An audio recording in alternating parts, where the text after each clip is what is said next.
Atau mungkin mereka sadar kalau mereka menunggu pemilu berikutnya, berkontestasi lewat jalur pemilu belum tentu juga laku idenya dibeli oleh masyarakat. Karena kalau Anda di tengah jalan kemudian gak puas, Anda pengen menggulingkan pemerintahan, terus apa gunanya kita berdemokrasi? Dan sekarang kalau kita mau fair, mau jujur, apa yang dilakukan pemerintah yang tidak berpihak kepada kepentingan rakyat? Berarti menurut Abang semua suara-suara yang mengarah ke isu penggulingan itu lahirnya dari orang-orang yang benar-benar gak suka aja? Kalau sejauh ini yang kita lihat kan memang lahir dari orang-orang yang memang sudah gak suka dari masa kampanye juga gak suka. Makanya kita gak bisa sok-sokan, kita gak bisa merasa kepentingan kita yang paling benar, suara kita yang paling harus didengar. Tapi ya ini begini, ini tuh maksud saya sesuatu yang nggak luar biasa amat nih kejadiannya. Tapi dalam negara demokrasi kita akan selalu menghadapi hal ini berulang-ulang. Jadi kadang-kadang kita nggak tahu tuh hubungan kita baik hari ini itu mau kita panen kapan. Tapi yang jelas kalau nggak ada hubungan baik kita nggak bisa panen aja, gitu aja.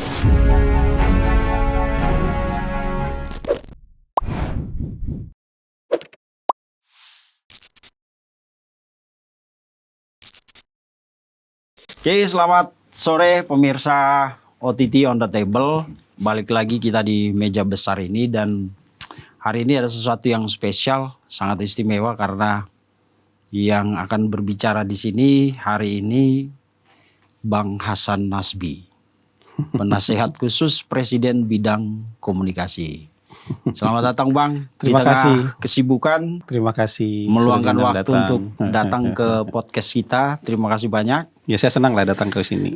Ya sudah lama janjian ya. Iya. Kesampaian sekarang ya. Terima kasih Bang. Bang, kita langsung aja ya Bang ya. Ini karena Bang Hasan ini kesibukannya, banyak kesibukannya. Kita yakin dan kita percaya sebagai orang yang ada di sekitar Pak Presiden sekarang itu kesibukan luar biasa. Itu yang kita harus akui. Nah, kita mau bicara Bang, kan sejak April waktu itu, sejak beberapa pengamat bertemu di Hutan Kayu, ada yang mewacanakan tentang isu makar. Dan kita pikir waktu itu, ini paling cuma mainan-mainan opini para pengamat itu. Tapi ternyata kan isu itu bergaung terus. Entah dalam segala macam bentuk, dengan orang yang berbeda, orang yang sama, kita nggak tahu. Nah, publik kemudian ini berpikir, ini serius nggak sih? Segenting itu kondisi pemerintahan Pak Prabowo sampai ada orang-orang atau kelompok tertentu yang berniat dengan sungguh-sungguh untuk menggulingkan beliau. Jangan ketawa Bang, ini genting ini Bang. Iya. Gimana Bang itu Bang? Ya tentu kita akan sadar lah, suara-suara itu ada. Ya mungkin awalnya didengungkan dalam acara halal bihalal. Terus kemudian ada fear mongering bulan Mei ini. Reformasi jilid 2. Sekarang juga katanya mau tanggal 20 Juni, apapun itulah. Kalau dari sisi pemerintah, terutama Bapak Presiden, fokusnya kan ya kerja aja. Kerja untuk memenuhi janji beliau kepada masyarakat. Ya dalam bekerja jadi pemerintah itu pasti ada noise, itu pasti ada. Ada pro kontra juga pasti ada. Orang yang tidak suka ada. Dan bahkan di setiap pemerintahan kalau kita mau telisik dari mulai zaman Pak SBY, bahkan dari zaman Bu Mega lah, zaman Bu Mega, Pak SBY, zaman Pak Jokowi, selalu ada aja orang yang berteriak turunkan presiden. Jadi memang ada orang di Republik ini yang nggak sabar menunggu pemilu berikutnya, atau mungkin mereka sadar kalau mereka menunggu pemilu berikutnya, berkontestasi lewat jalur pemilu belum tentu juga laku idenya dibeli oleh masyarakat. Jadi jalan yang paling mudah menurut mereka adalah kemudian mendiskreditkan pemerintah, kemudian mendorong isu untuk pergantian pemerintah di tengah jalan. Walaupun kita juga memantau isu itu, tapi kalau pemerintah bekerja dengan serius, ya mungkin aja ada yang seperti itu, tapi isu-isu di antara mereka aja. Kan kita harus cek juga ke masyarakat. Pemerintahan ini kan menang atas pilihan masyarakat. Betul. Ide dan proposalnya Presiden Prabowo ketika tahun 2024 di-approve oleh sebagian besar masyarakat. Aturan main kita kan 50% plus 1. Betul. 58% masyarakat pada saat itu meng-approve proposalnya Pak Prabowo. Proposal yang lain tidak di-approve oleh masyarakat. Jadi kalau ada orang yang ingin men-challenge Presiden Prabowo, ya nggak sekarang. Kalau men-challenge nantilah. Karena mandat dari masyarakat ini kan berlaku 5 tahun. Dan sistem demokrasi kan memfasilitasi orang untuk berebut kekuasaan. Tapi berebut kekuasaan itu ada waktunya. Jangan tiap tahun Anda minta ganti presiden gitu. Jangan tiap tahun. Dan kalau kita lihat titik urgensinya apa? Pemerintahan kita pasti ada hantaman, ada pukulan, ada cobaan, ada tantangan pasti. Tapi kan kita juga melihat pemerintah sangat serius untuk mengatasi itu kan. Kemarin teriaknya soal market yang jeblok. Teriak-teriaknya soal dolar yang menguat sementara rupiah melemah. Tapi sudah seminggu terakhir, bahkan sampai hari ini, market menguat terus. Menguatnya itu benar-benar kelihatan menguat luar biasa tajam. Dolar juga kemudian melemah, rupiah jadi lebih kuat. Saya nggak tahu sebelum saya tampil di sini tadi 17.600. Sekarang saya nggak tahu 17.500 itu berapa. Nah, mereka kemarin yang komplain soal itu hari ini bicara nggak soal market yang jadi positif? Mereka yang komplain kemarin soal pelemahan rupiah sekarang bicara nggak soal penguatan rupiah? Kan itu kemarin mereka jadikan alasan. Kalau itu kemarin hari ini sudah membaik, alasan Anda masih valid apa enggak? Masih lagi cari celah. Lagi cari celah yang lain. Argumentasi. Iya, maksud saya begitu. Kan selalu ada. Iya, makanya saya bilang kekurangan yang mereka lihat gitu. Ide-ide itu kan harus beresonansi dengan perasaan masyarakat. Ya, dia punya ide terserahlah, ya. Dia punya sikap terserahlah. Tapi sebagai seorang yang mengaku dirinya demokratis, hargailah mandat rakyat. Betul. Tunggu masa perebutan kekuasaan berikutnya, karena itu disediakan oleh demokrasi. Karena kalau Anda di tengah jalan kemudian gak puas, Anda pengen menggulingkan pemerintahan, terus apa gunanya kita berdemokrasi? Apa gunanya kita punya waktu perebutan kekuasaan yang sudah diatur dengan undang-undang? Kan itu. Dan sekarang kalau kita mau fair, mau jujur, apa yang dilakukan pemerintah yang tidak berpihak kepada kepentingan rakyat? Semua, sebut aja satu. Kalau ada yang tidak berpihak kepada kepentingan rakyat, kalau ada. Tapi dalam pelaksananya ada masalah mungkin iya. Tapi itu yang harus kita perbaiki. Dan pemerintah sudah menunjukkan niatnya yang kuat untuk memperbaiki. Bahkan program prioritas sebesar MBG, dirombak total oleh Presiden. Pimpinannya 3 diganti sekaligus. Iya kan? Dan disuruh evaluasi total semua mekanisme dan tata kelolanya. Ini kan perbaikan yang sangat serius untuk dilakukan oleh pemerintah. Sekarang pertanyaannya, masih marahnya di mana? Marah aja pokoknya. Kalau nggak suka, ya kita paham orang nggak suka. Kan nggak semuanya harus suka dengan pemerintah dan dengan presiden, kita paham. Kalau Anda nggak setuju, kita paham orang nggak setuju.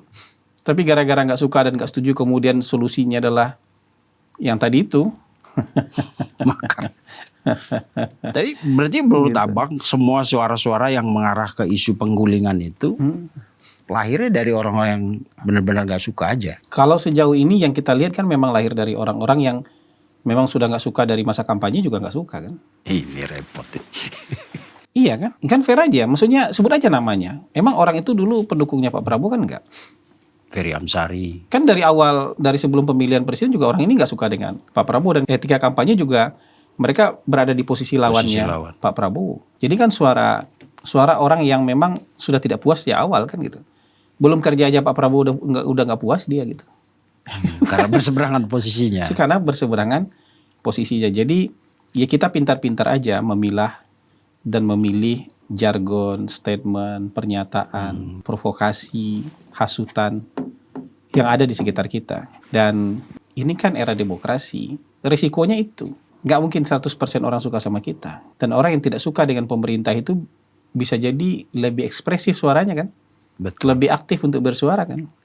Sementara orang yang mendukung pemerintah sekarang lagi sibuk kerja, lagi sibuk beraktivitas, lagi sibuk untuk memenuhi kebutuhannya, lagi sibuk untuk memenuhi kebutuhan keluarga, lagi sibuk untuk mikirin prospek masa depan mereka gitu. Di bawah kebijakan-kebijakan pemerintahan Prabowo Gibran gitu. Isu itu bergulir tadinya seperti yang di awal saya bilang ini cuma wacana karena terlalu elitis kan. Yang berkumpul juga orang-orang yang bergerak di lingkungan akademis yang tidak punya basis massa di bawah. Tapi semakin kesini kelihatan entah benar atau tidak sepertinya ada upaya untuk membawa isu ini ke grassroots dan berubah menjadi sebuah pergerakan. Lalu kemudian orang bilang ya demo mahasiswa yang kemarin itu di Bundaran HI dan hari ini kayak masih berjalan ya. Ya Bang.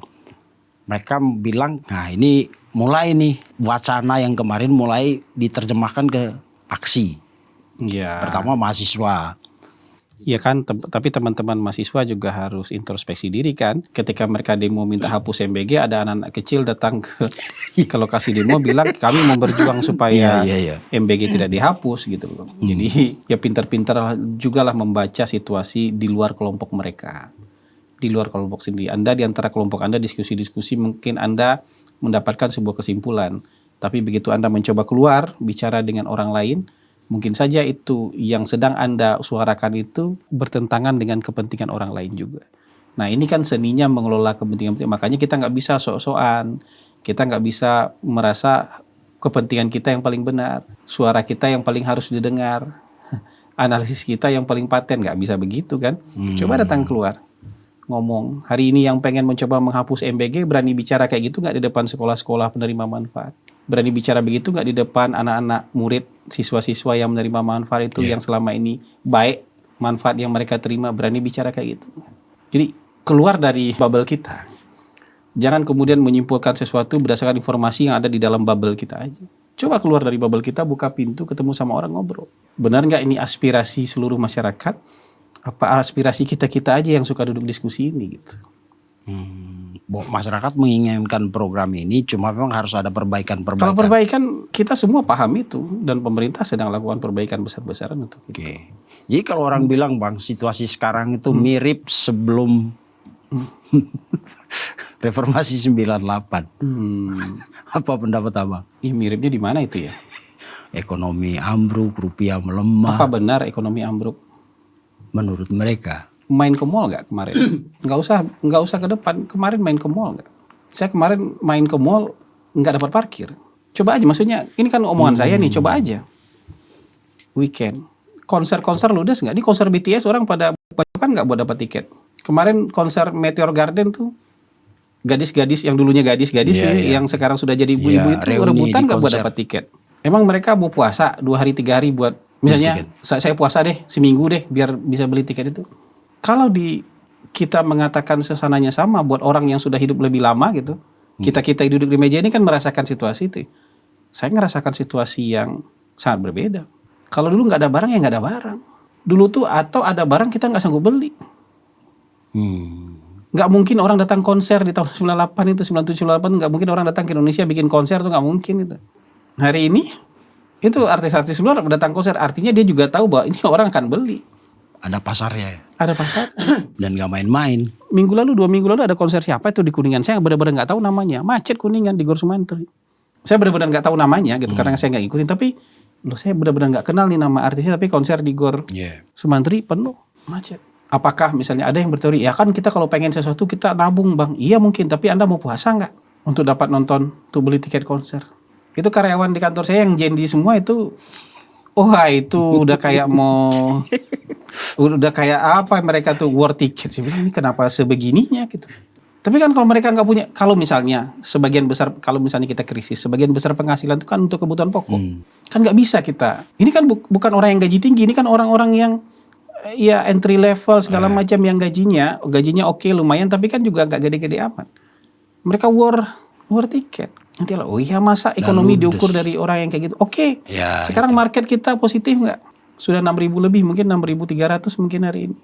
Sedang on the track menuju kembali ke pemulihan. Investasi asing melalui market juga sudah mulai masuk. Rupiah kita kembali menguat. Itu indikator makronya juga sudah kelihatan. Jadi apakah ini kita rasakan di tahun 98? Wallahu alam. Saya bukan ekonom, saya juga berdasarkan common sense aja. Kalau dulu dari 2.500 jadi 17.000. Berapa kali lipat? Ada orang yang berteori kalau 17.000 kita krisis. Sekarang kita dari 16.000 menuju 17.000. Angkanya mungkin sama-sama 17.000. Tapi titik startnya yang satu dari 2.500 menjadi 17.000, yang sekarang dari 16.000 menjadi 17. Bebannya jauh lebih berat dong.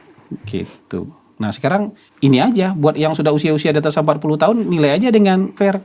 Benar nggak situasinya sama? Atau kita kena persepsi? kena perang opini atau kita termakan fear mongering. Kita kemakan propaganda orang yang menebar ketakutan. Ya maksud saya gitu, fair aja menilainya benar nggak. Pangan ada nggak, beras ada nggak di pasar? Ada yang menghemat makan jadi 2 kali sehari nggak sekarang? Atau jadi 1 kali sehari? Ada yang menghemat makannya 2 kali sehari karena anaknya salah satu makannya dikasih MBG gitu. Jadi dia cuma nyiapkan makan 2 kali sehari karena anaknya di sekolah dapat MBG. Nah itu sebenarnya kalau kita lihat kan pemikirannya simpel ini Bang ya. Tapi mengena ke realitas kita. Cuma para pengkritik itu kan mainnya selalu di level ISHG, IHSG lah, ngomong soal. Tapi kan mereka ngomong ketika turun, ketika naik nggak mau ngomong lagi. Masih cari celah Bang. Apalagi nih udah fair naik gak? nih. Adil nggak gitu? Iya, Adil nggak gitu? Artinya gini, kenapa kalau saya secara pribadi percaya pemerintah sedang berjuang ya kan. Misalnya ekspor 1 pintu kemarin itu kan hal yang kita mimpikan sejak merdeka sebenarnya kan Bang. Bagaimana kita punya kekayaan sumber daya alam yang luar biasa. Saya selalu bilang waktu film Pesta Babi itu ya kan dikritik segala macam kan. Saya pikir gini, ya gimana kita nggak takut kalau ada lagi ekspansi untuk ketahanan pangan misalnya. Wong hutan kita di Kalimantan aja udah gundul semua tapi kita nggak sejahtera. Takutnya itu yang terjadi nanti ketika ekspansi itu berlaku di Papua kan. Gundul semua hutannya tapi kita nggak sejahtera juga. Lalu kemudian keluar ekspor 1 pintu itu kan yang kita tidak sejahtera bukan karena lahan yang kita buka tidak ada hasilnya.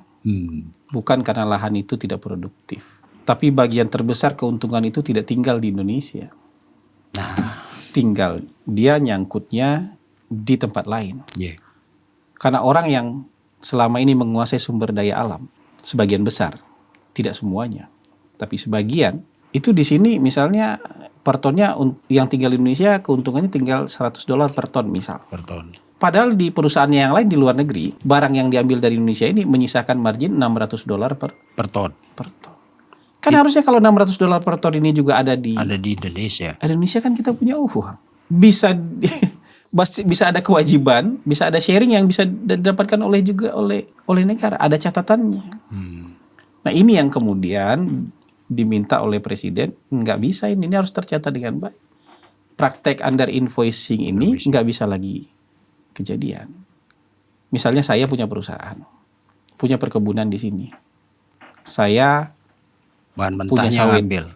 Punya sawit yang saya jual dari perusahaan saya, keluar dari Indonesia ke perusahaan saya yang lain di Singapura. Itu sisanya sedikit aja, marginnya tipis aja. Tapi perusahaan saya yang di Singapura jual ke buyer yang sebenarnya itu marginnya tebal. Dan uangnya saya simpan di luar negeri. Kan ini yang ingin dicegah oleh presiden. Supaya apa? Supaya tercatat betulan, nggak ada lagi under invoicing. Tapi yang dilakukan oleh presiden seperti ini pasti dapat perlawanan. Karena yang diatur sekarang ini kapital besar. Jangankan kapital besar, tukang parkir on the street aja kita pasang meteran. Supaya nggak under invoicing di tukang parkir. Ngamuk-ngamuk deh. Dia hancurin itu meteran parkir. Apalagi nilainya nggak main-main. Apalagi ini yang nilainya nggak main-main. Makanya kita sempat dibikin demam kemarin. Kita ada perlawanan balik lah untuk menghancurkan market Indonesia, ngasih sinyal pelemahan rupiah dan segala macam supaya pemerintah tahan nggak nih digini. Tapi masa kita sebagai negara kalah? Iya betul. Pasti kita akan ngalamin demam. Kalau diinjek vaksin seperti ini, kita pasti akan mengalami demam. Gitu. Tapi nanti kalau kita bisa melewati ini, tubuh kita punya antibodi. Kita akan jauh lebih sehat. Daripada kita nggak injek vaksin, kita ngerasa kita fine-fine, tapi tiba-tiba berapa tahun lagi gagal organ kita kan. Gagal jantung, gagal ginjal, karena sumber daya kita disedot terus. Tanpa kita menikmati hasilnya secara proper. Bukan kita nggak menikmati hasilnya, tapi nggak menikmati hasilnya secara proper, kita secara fair. Dikadalin selama ini. Ya nggak tahu lah apa istilah yang benar. Yang pokoknya ada negara yang hari ini menjadi negara dengan GDP per kapita tertinggi, itu salah satunya sumbangan dari hasil bumi Indonesia gitu loh. Tetangga kita lah Bang ya. Iya maksudnya dari hasil kita, dari tumbuh ditanamnya di tanah Indonesia, pakai air Indonesia, udara Indonesia, Bahkan kadang-kadang modalnya juga dari perbankan Indonesia. di Indonesia. Tapi keuntungan terbesarnya nggak kita yang nikmati. Makanya kita nggak bisa gaji guru dengan layak. Makanya kita nggak bisa gaji ASN kita dengan layak. Ya uang kita segitu-segitu aja. Sementara nilai tambah terbesarnya nggak ada di kita, ada di tempat lain. Kalau nilai tambah itu ada di sini, pemerintah pasti punya uang. Gaji guru bisa naik. MBG itu kecil ya. Dan MBG ini kan juga bukan program ngarang-ngarang. Ini kan dikerjakan lebih dari 100 negara. Dan kita baru mulai. Kita baru mulai gitu. Kita terlambat 30 tahun dibandingkan India. Kita terlambat 80 tahun dibandingkan Jepang. Padahal India itu lebih miskin dari kita ya Bang ya. Iya, income per kapitanya setengahnya kita. Dia mungkin cuma di 2.500 US dollar, kita 4.500 sampai 4.800 US dollar. Dia bisa kasih makan gratis. Dia sudah memulai 30 tahun yang lalu. Ya maksudnya itu bukan program ngarang-ngarang, itu sudah dibikin oleh banyak negara, udah 100 lebih negara memakai program India itu. aja 30 tahun lalu. 30 tahun, makanya CEO yang banyak di perusahaan-perusahaan multinasional dari India. Ya salah satunya pasti gara-gara kasih MBG itu. Jadi dia punya nutrisi, punya energi, punya mikronutrien yang cukup juga untuk bisa menopang tubuh dan pikirannya mengikuti pelajaran di sekolah. Bayangin 60% anak sekolah di Indonesia nggak makan pergi sekolahnya. Baik karena nggak ada makanan atau mungkin karena nggak sempat, apapun itu alasannya lah. Pokoknya dia dalam perut kosong datang ke sekolah. Dia nyerap ilmunya gimana? Kita belum bicara kualitas pendidikan, kualitas guru dan ini dulu aja. Dalam keadaan keroncongan. Kalaupun jajan, mungkin jajannya nggak sehat. Nah ini dikasih makan dengan kalori tertentu, dengan nilai gizi tertentu supaya tubuhnya lebih sehat. Jadi otaknya tumbuh, fisiknya juga bisa tumbuh dengan baik. Ini bukan program ngarang-ngarang. Iya. Program yang dilakukan oleh negara yang income per kapitanya bahkan setengahnya kita gitu. India aja bisa. India aja bikin. Dan 30 tahun lalu dia udah 30 tahun lalu dia sudah bikin. Jadi kita terlambat memang, tapi nggak apa-apa. Oke, terlambat asal kita mau memulainya. Jadi kalau Tio Ardianto dan kawan-kawan pengkritik keras MBG itu mengatakan ini pemerintah meracuni siswa-siswa kita karena yang dikasih itu gizi fisik tapi sekolahnya pendidikannya nggak diperhatikan, itu apa itu Bang? Ya adik Tio ini kan pengalamannya belum panjang, wawasan juga belum terlalu luas. Jadi mau main energi aja yang banyak buat ngegas. Jadi dia baru dalam tahapan pengrajin kata-kata. Jadi belum memahami situasi yang sebenarnya. Atau ada handler yang jadi sedang memprovokasi dia supaya dia berposisi seperti itu. Handler yang memelihara Tio sebagai ada handler yang menjadikan Tio sebagai martir di depan untuk berbicara seperti itu. Sebenarnya simpel aja. Kalau memang yakin dengan apa yang dia omongin, ngomong kayak gitu di depan sekolah. Datang ke sekolah yang terima MBG, coba ngomong kayak gitu. Coba dialog dengan guru, coba dialog dengan siswa penerima manfaat. Akan dapat jawaban yang sama enggak? Sederhana. Makanya saya bilang jangan terperangkap dalam bubble kita sendiri. Coba robek itu bubble, bergaul dengan orang yang ada di luar. Dan jangan juga kita merasa pinter-pinteran sendiri. Diuji dulu tuh teori, pendapat, hipotesis kita di masyarakat, kita uji dulu. Karena menurut saya kalau sudah sampai meluapkannya dengan kata-kata kasar, sudah menghina, mencaci maki, mencemooh dengan hal-hal yang sudah tidak proper, mungkin handlernya juga udah mulai dikejar deadline. Frustrasi. Handlernya sudah mulai dikejar deadline. Kok goyang-goyang? Iya, kok belum meletus juga bisul nih. Gitu. Oke, Bang. Kemudian gini, kita balik lagi ke soal tadi isu bahwa Pak Prabowo ini mau digulingkan segala macam. Lalu tadi kita udah diskusi, itu kan tekanan dari luar ya, bahwa ada serangan balik dari orang-orang yang selama ini merasa mendapat keuntungan besar dari bisnis yang mereka lakukan dengan sumber daya alam kita. Kemudian orang-orang yang kemarin waktu kontestasi resmi itu kalah dan lain-lain lah, orang yang sakit hati. Tapi yang mengagetkan itu kemarin salah satu menteri Pak Prabowo itu mengeluarkan pernyataan yang membuat kita jadi jangan-jangan benar ini. Yang mana itu? Pak Menhan Syafri Samsudin mengatakan ada deep state di kabinet Pak Prabowo. Ada musuh dalam selimut yang tidak menginginkan kabinet atau pemerintahan ini berjalan, birokrasi kita berjalan secara stabil gitu. Kalau menurut Abang gimana? Saya nggak mau membenturkan Abang dengan Pak Safri, tapi kan secara kalau kita orang luar kan lah kok aneh. Kalau pengamat yang ngomong kayak tadi ada Ferry Amsari ngomong seperti itu kan oke. Tapi kalau ketika seorang menteri aktif bicara seperti itu kan ini apa ini? Deep state itu biasanya birokrasi.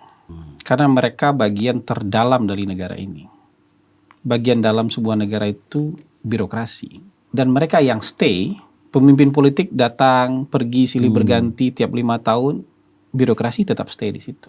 Nah kalau bagian birokrasi ada yang tidak seiring sejalan dengan pemimpin politik yang terpilih, yang elected office, itu biasanya dia disebut sebagai deep state. Deep state dalam konotasi negatif. Karena tadi. Birokrasi ini harusnya dia jadi pelayan.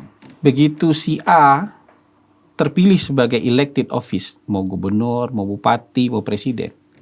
Ini birokrasi harus menyesuaikan gerak langkah dengan pemimpin politik yang terpilih tadi. Tapi kalau dia nggak mau menyamakan gerak langkah dengan pemimpin politik yang terpilih tadi, maka dia akan disebut sebagai deep state.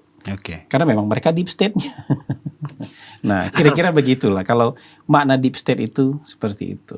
Tapi kalau dibilang deep state sebagai musuh dalam selimut kan ketika bicara Jadi, deep state sekarang tidak dikonotasikan negatif. Musuh dalam selimut itu bukan musuh politik. Tapi kadang-kadang orang yang sudah berurat berakar, bahkan lebih lama daripada kita kan biasanya juga bisa jadi deep state. Bisa jadi kekuatan politik sendiri, ada maunya sendiri gitu. Karena mereka bertahun-tahun di situ, di jantungnya kekuasaan mereka bertahun-tahun. Lebih lama daripada presiden kan? Iya. Presiden paling lama 10 tahun, mereka bisa 35 tahun, 40 tahun di dalam jantung negara itu. Dan kadang-kadang mungkin juga mereka tergoda kalau presiden melakukan perubahan yang agak radikal, dia ngerasa kebiasaan-kebiasaan selama ini bisa jadi terganggu kan? Nah kalau kebiasaan-kebiasaan yang terganggu, dia nggak mau ikut sepenuhnya apa yang diperintahkan oleh elected office tadi, ya dia jadi deep state. Dia ada dalam satu bangunan dengan kita. Jadi kalau memaknakannya sebagai musuh dalam selimut nggak salah-salah aman. Tapi itu biasanya birokrasi. Tapi kan dalam konteks sekarang orang memahami di deep state itu seperti ini Bang, bahwa ada orang dalam pemerintahan di birokrasi yang bekerja sama dengan orang luar, entah itu lebih banyak oligarki, yang kemudian nanti oligarki ini yang akan mengendalikan mereka untuk memuluskan semua kepentingan bisnisnya. Ya apapun itulah, tapi yang disebut deep state biasanya orang yang memang ada dalam jantung negara itu bertahun-tahun. Kalaupun dia kerjasama dengan misalnya mafia dan oligarki, ya deep state ini kan yang menjadi pengendalinya kan. Gitu. Dan ada itu di pemerintahan Pak Prabowo. Walau alam, tapi kalau kita mau bicara itu secara normatif, ada di setiap pemerintahan kan. Oke, ya zaman. Ini maksud saya kan birokrasi ini kan belum ada di zamannya Pak Prabowo aja kan. Dari zaman sebelumnya juga sudah ada. Kalau oligarki juga nggak cuma ada di zaman Pak Prabowo, dari zaman sebelumnya juga sudah ada. Nah, kalau ada perubahan-perubahan radikal yang diinginkan oleh seorang presiden untuk menuju cita-cita Indonesia yang lebih baik, selalu saja ada orang yang terganggu kepentingannya kan. Nah, orang yang terganggu kepentingan itu biasanya dia bekerja sama dengan orang terdalam dalam negara itu. Apa itu birokrasi? Tapi nggak semua birokrasi seperti itu. Perlu dicatat nih. Sebagian besar birokrasi menurut saya itu benar-benar memerankan diri sebagai pelayan yang baik buat elected office. Tapi ada, kita juga nggak bilang nggak ada. Ada apa sih yang nggak sesuai sama kita ini, sama kebiasaan-kebiasaan lama kita nih. Makanya dia mungkin tidak seiring sejalan dengan pemerintahan yang berganti pemerintahan. Maksud saya dia tidak selalu seiring sejalan dengan pemerintahan yang terpilih. Tapi menurut kalau sepengetahuan Abang sebagai orang yang lingkaran dalam lah, ada praktik itu di pemerintahan Pak Prabowo. Maksudnya ini kan konotasinya negatif. Kita kalau kan saya juga gini, ini tuh kan kayak kita tahu rasanya, tapi nunjuk orang per orang tuh nggak mudah. Itu juga sih ya benar. Maksudnya kita tahu rasanya, ada yang lama ini. Ketika presiden bilang sesuatu lama jadinya, oke diokein tapi lama jadinya.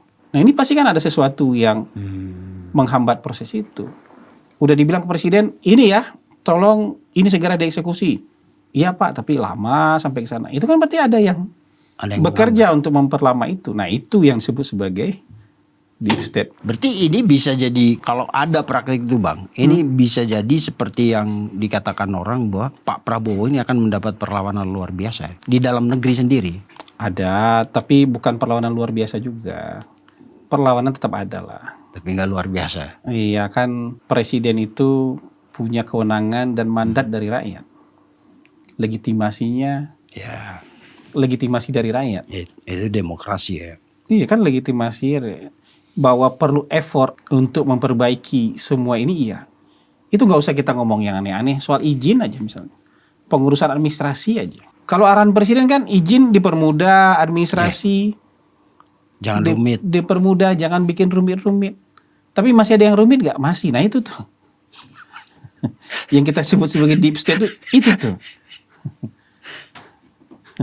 Dan benar gak? Mungkin karena itu juga, saya nggak tahu kemarin informasinya, kebijakan ekspor satu pintu itu dimundurin realisasinya Bang. Enggak kan, memang ada tahap-tahapnya. Oke. Memang bukan ada berarti- tahap-tahapnya. Memang ada tahap-tahapnya. Ada tahapan-tahapannya. Gitu. Jadi setelah 3 bulan nanti dievaluasi. Setelah 3 bulan nanti dievaluasi. Oke. Jadi kita berharapnya nanti di 1 Januari 2027 ini sudah bisa beroperasi seperti mana yang diingatkan oleh pemerintah. Dan dalam tahap itu perlawanan muncul terus Bang. Pasti ada. Karena kelihatannya ada kelompok-kelompok. Jadi gini, pemerintah itu akan berhadapan dengan orang yang berkurang keuntungannya. Bukan bikin dia rugi, enggak. Tapi kan tidak selalu head to head kan mereka. Apa? Enggak selalu head to head. Jadi bisa Pakai- pakai siapa gitu. Termasuk juga bisa pakai pengamat, bisa. Pakai LSM bisa. Bisa pakai media, bisa. Pakai siapapun bisa. Tapi ya ini begini, ini tuh maksud saya sesuatu yang nggak luar biasa amat nih kejadiannya. Tapi dalam negara demokrasi kita akan selalu menghadapi hal ini berulang-ulang. Nah, PR dari pemerintah adalah mencoba untuk mempertahankan sebanyak mungkin orang. Oke. Sebagian besar masyarakat approve, setuju dan mendukung terhadap kebijakan yang dikeluarkan oleh pemerintah. Kan nggak mungkin kita berharap 100% setuju, nggak mungkin. Ya.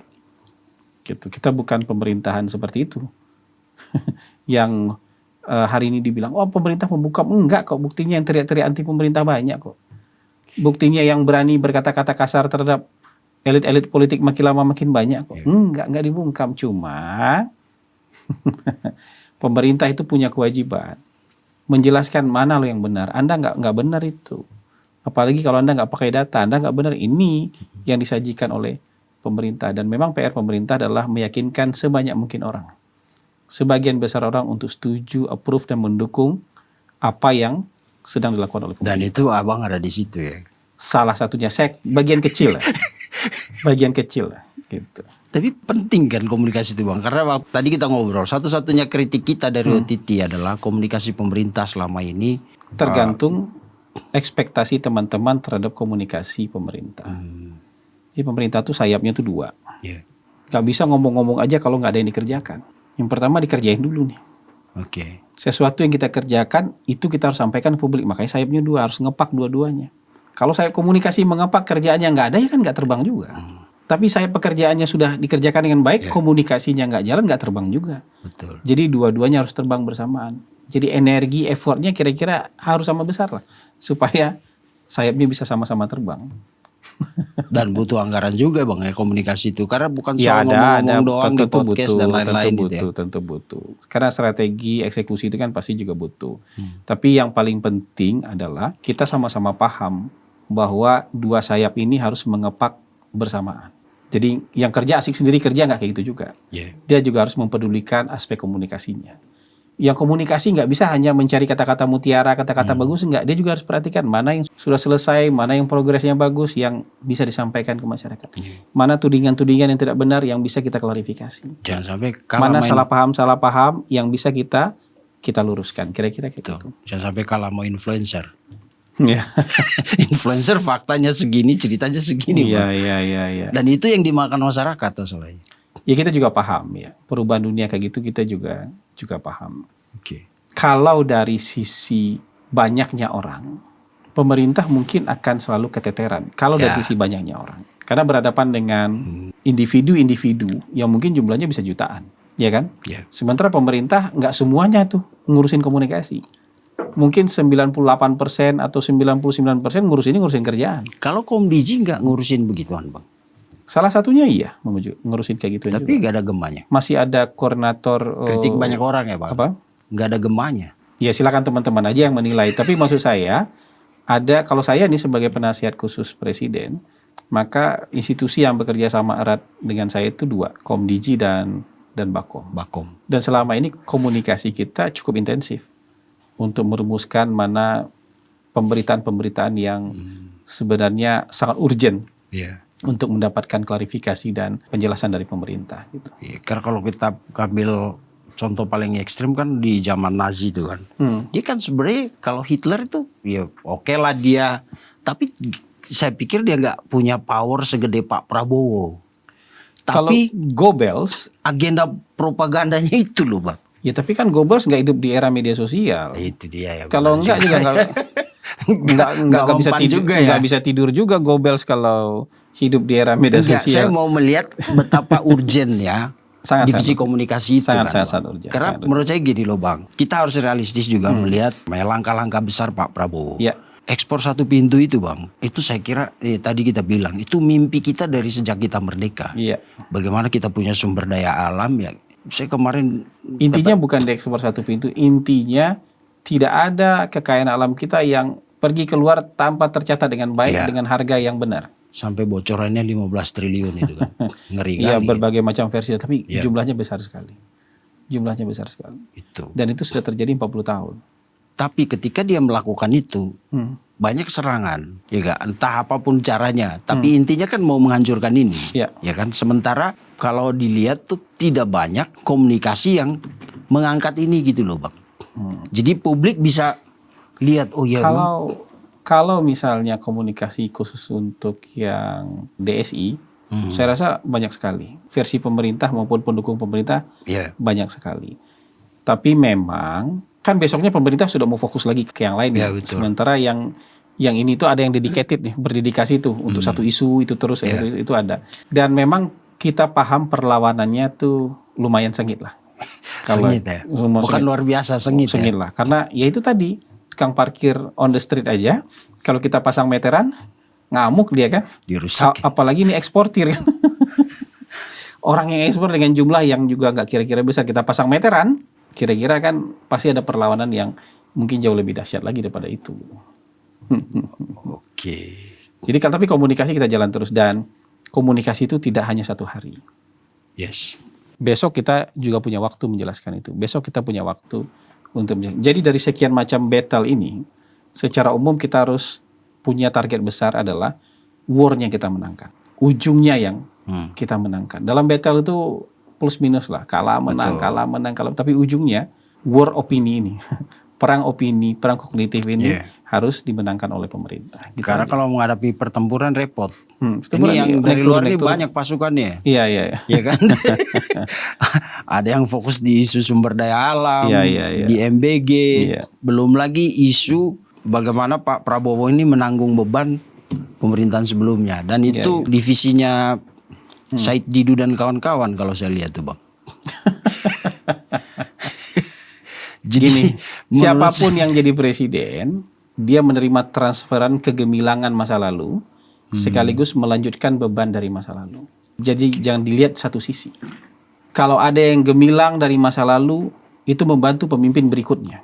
Kalau ada masalah dan beban dari masa lalu, itu akan jadi beban pemimpin berikutnya. Dan siapapun yang jadi pemimpin, siapapun yang jadi presiden harus siap dengan dua risiko ini. Menerima dua itu ya. Suka dukanya harus dimakan bersamaan. Nggak bisa cuma sukanya kita kunyah, dukanya kita buang, nggak bisa. Suka dukanya harus diterima secara bersamaan. Jadi kalau ada orang yang mengadu domba, pemerintahan yang sekarang dengan pemerintahan dari masa lalu itu salah besar. Betul-betul salah besar. Apalagi kalau pemerintahan masa lalu dengan pemerintahan yang sekarang itu jadi sekutu.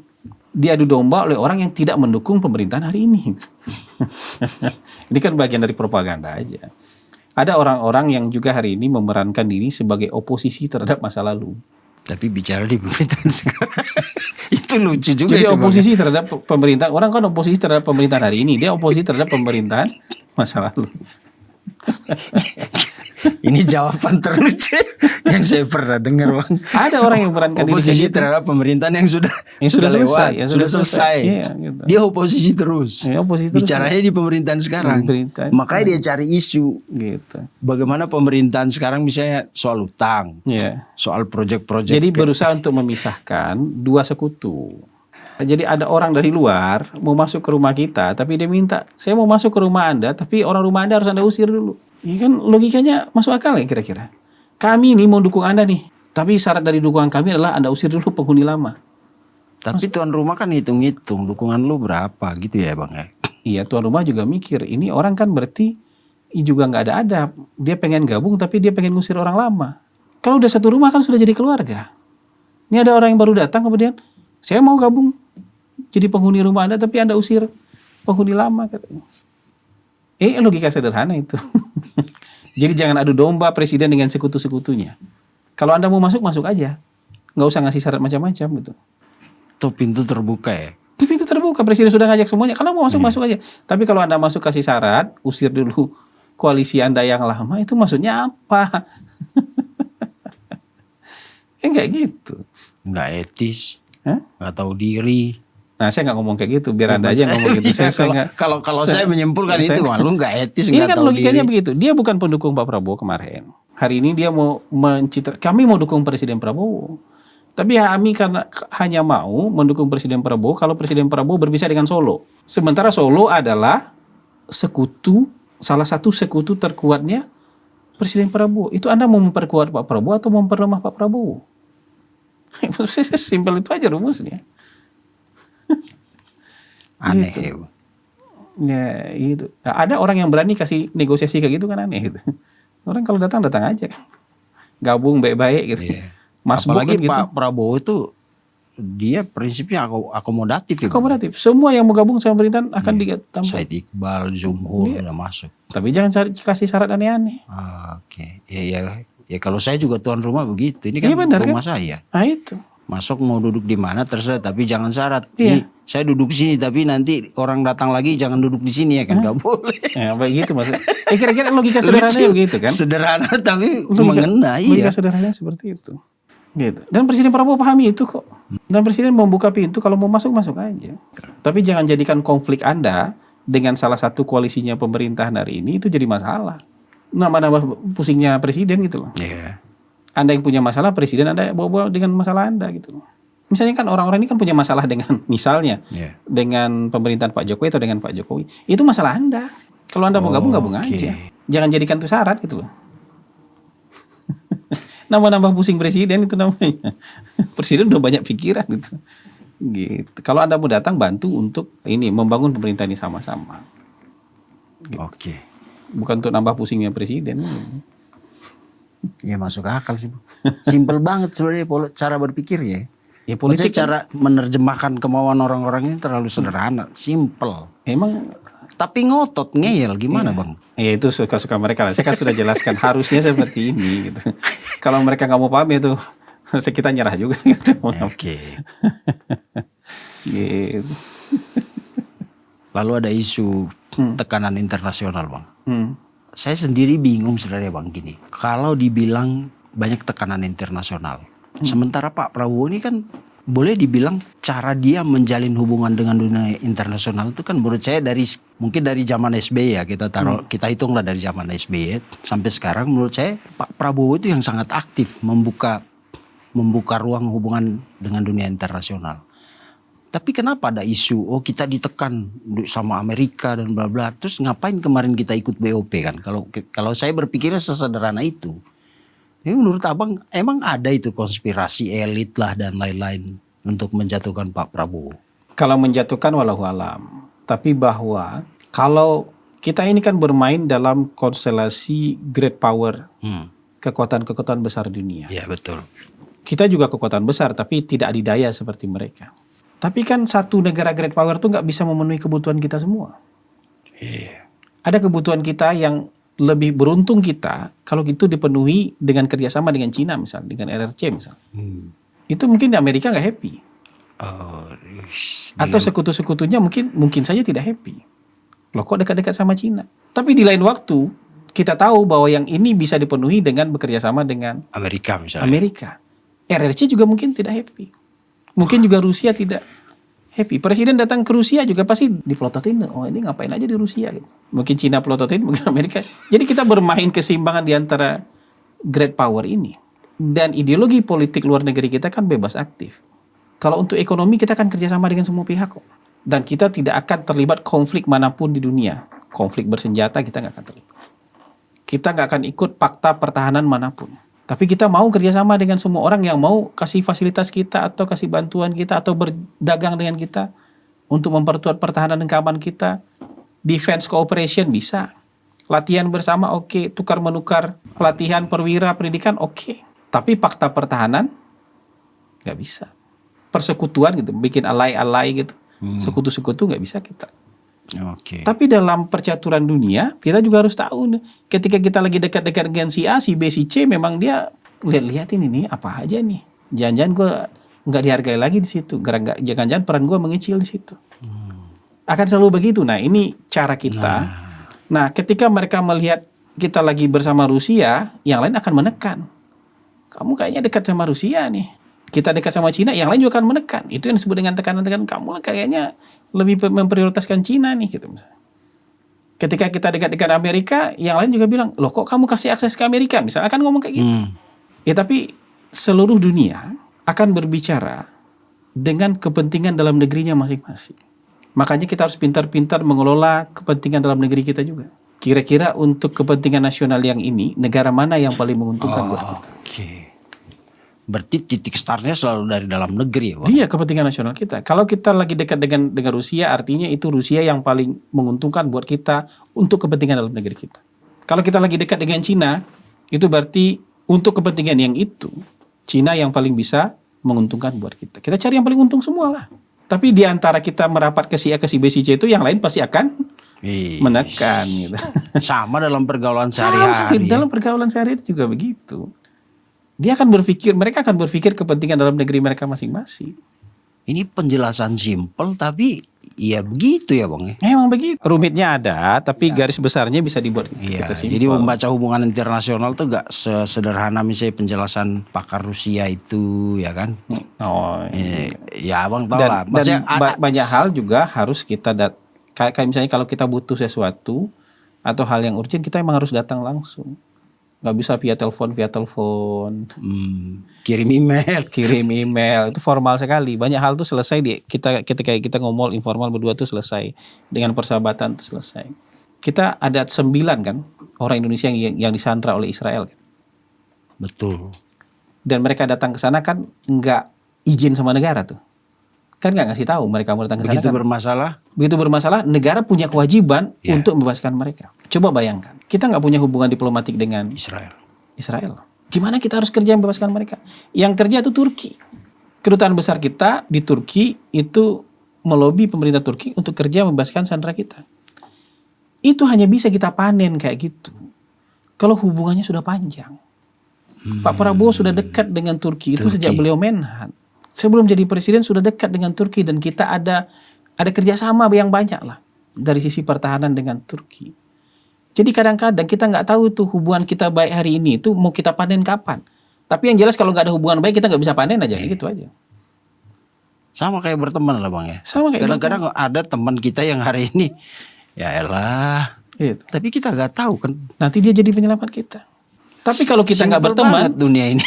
Kalau kita nggak berteman sama dia, ya nggak bisa kita panen, kan gitu. Tapi kalau kita berteman sama orang ini, mungkin hari ini kita belum panen apa-apa. Tapi karena hubungan baiknya terjaga terus, silaturahmi terjaga terus, ketika kita butuh dia gerak cepat dia. Kalau nggak dia pusing amat. Dan terbukti itu kayak cuma berapa hari? Seminggu ya selesai. Tapi selama seminggu itu Bang, kita dibully, pemerintah dibully.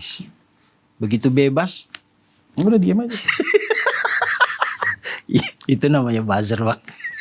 Ya itu yang saya bilang, kita harus paham bahwa banyak hal hanya bisa kita panen kalau kita tanam. Jadi persahabatan itu menanam. Dan nggak bisa kita remote itu menanam itu. Harus dilihat tanaman itu. Jadi persahabatan itu dirawat kayak kita merawat tanaman. Jadi menjengkelkan sekali kalau ada yang bilang Pak Prabowo itu cuman kayak sosialita internasional gitu. Kan nggak ada. Itu buktikan satu aja Pak Prabowo jalan-jalan, ada nggak? Beliau kan semua kerja pertemuan pulang. Dan itu demi kepentingan nasional kita. Dikira nggak capek terbang-terbang itu, kira nggak capek. Dengan usia beliau yang sekarang ya. Kira nggak capek. Tapi demi kepentingan nasional kita. Ya kira-kira gitu. Ini nih ngomong kalau sama ahlinya kayak gini. Simple tapi gampang ditangkap. Ya sama kayak hubungan internasional itu Bang. Banyak kan orang berpikir kenapa harus ke Rusia yang begini.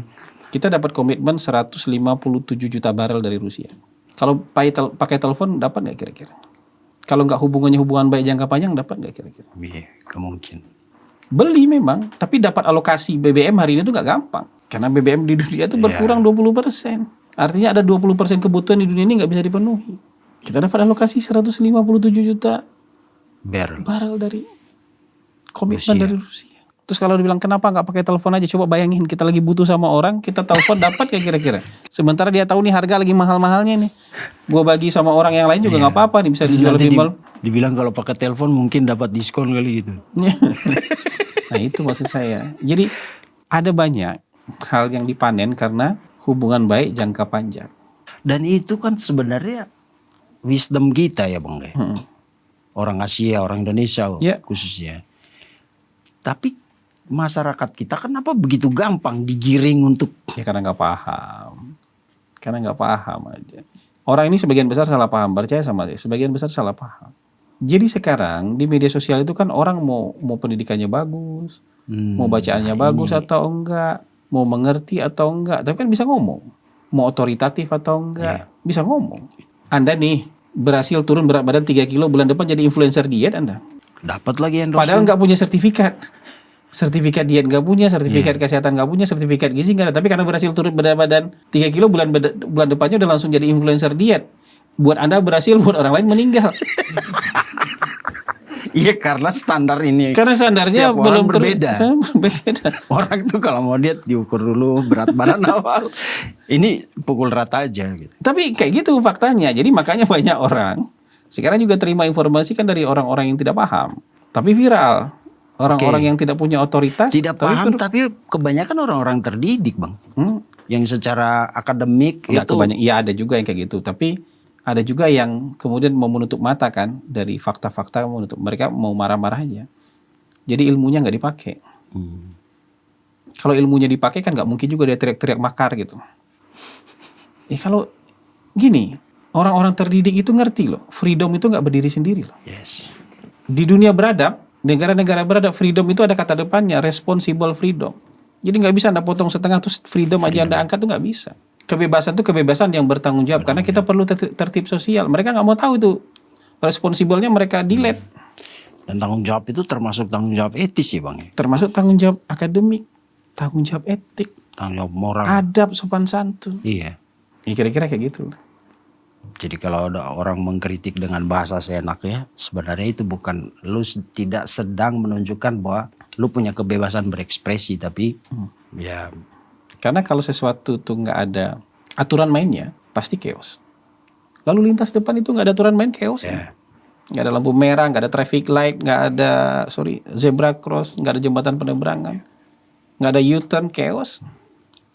Dan bahkan ada moral di situ Bang. Ya, orang nyebrang pakai kursi roda, didaluin. Bang, makasih Bang. Sama-sama. Ini luar biasa, kita tadi ngomong tentang isu politik yang berat banget, tapi sebenarnya kalau dibedah itu terlalu sederhana sebenarnya cara berpikir ya Bang ya. Kita bisa berangkat dari gambaran besar yang sederhana. Detailnya pasti rumit. Tapi kalau kita mau helikopter view, kita akan melihatnya nggak rumit kok. Betul. Nanti ketika kita masuk ke, jadi rumit tuh jangan dari berpikirnya. Rumit tuh memang ketika implementasi itu pasti rumit. Tapi berpikir nggak boleh kita bikin rumit. Masalahnya di kita implementasinya sederhana, pikirannya yang rumit. Jadi nggak kunjung implementasi. Betul. Jadi Bang, apa yang konklusi Abang, closing statement Abang tentang bagaimana harusnya masyarakat melihat situasi kita yang real sekarang? Ya biasakan mencari informasi tidak hanya menerima informasi, mencari informasi. Karena kalau kita hanya menerima informasi, kita tuh disetir oleh algoritma. Jadi sudah mesin yang mensetir apa yang harus kita ketahui. Tapi kalau kita mencari informasi, kita yang menyetir algoritma, kita yang menyetir mesin pencari, kita yang menyetir media sosial, ini loh informasi yang saya inginkan. Dan kalau menerima satu informasi, cari informasi utuhnya. Karena seringkali informasi yang hadir di layar kita itu informasi pendek-pendek. Informasi pendek-pendek yang memancing kita juga punya sumbu pendek. Coba cari berita panjangnya, cari source aslinya. Misalnya ada video pendek, emosi, kita lihat video pendek ini, cari video panjangnya. Itu gak cuma orang biasa, profesor pun sekarang nonton video pendek dia. Terus marah-marah dia gara-gara video pendek itu. Bisa begitu. Nah, tapi kan siapa yang mau jadi tuan? Algoritma yang menjadi tuan buat kita atau kita yang menjadi tuan buat diri kita sendiri? Oke. Kira-kira kayak gitu. Oke. Siap, makasih Bang. Pemirsa, itulah obrolan saya dengan Bang Hasan Asbi. Saya kira dari semua persoalan rumit yang digaungkan di media sosial, di ruang publik oleh orang-orang yang mulai dari tamatan SD sampai bergelar profesor, ya ini intinya yang disampaikan Bang Hasan. Jadi kalau ada sekarang isu, kemarin kita ngobrol dengan Profesor Gemma Guryadi, hampir sama nadanya, bahwa kadang-kadang yang ada di media sosial itu terlalu dibesar-besarkan. Isu penggulingan presiden seperti yang tadi kita mau bahas hari ini, sebenarnya kegedean Gemma-nya doang. Tuh, faktanya sampai sekarang masyarakat arus bawah kalau kita lihat dari semua demo itu, belum ada keterlibatan dari grassroots, akar rumput yang merasa bahwa negara ini benar-benar harus di-reset ulang seperti kata orang-orang. Jadi seperti kata Bang Hasan, berusaha untuk mencari informasi, jangan selalu jadi orang yang menerima informasi. Kalau dalam orang-orang yang belajar filsafat itu ada fenomena. Yang dicari itu numenon, sesuatu yang ada di balik peristiwa. Dan di zaman kita banyak fasilitas YouTube dan media sosial, banyak sekali fasilitas yang bisa memudahkan kita untuk mencari apa yang sebenarnya terjadi. Terima kasih sekali lagi Bang Hasan di tengah kesibukan meluangkan waktu ke sini pemirsa. Sampai jumpa di episode selanjutnya.